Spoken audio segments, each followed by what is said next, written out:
Let me get this West Indies rant off of my chest. That drawn first test against Zimbabwe. My issue is the cowardice and the lack of ambition shown by the West Indies team. A match where they were in full control. Again, disgustingly, the West Indies approach was playing not to lose the game instead of playing to win the game. And people are arguing that the West Indies team is weak and they don't have the players and blah, blah, blah. But goodness gracious, this is Zimbabwe.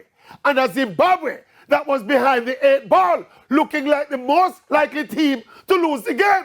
And it was Zimbabwe that showed the ambition and the intent to open up the game with a declaration while trailing by 60-odd runs on first innings.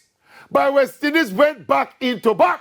Them locked down the game again, cramping up the second innings, scoring at less than 2 runs per over on the evening of day 4. Yes, yes. That to me is cautious, unadventurous, and terrible cricket. And if this is how the West Indies is going to play Test cricket going forward, me don't want to see them. I don't want to see them. I don't want to see them.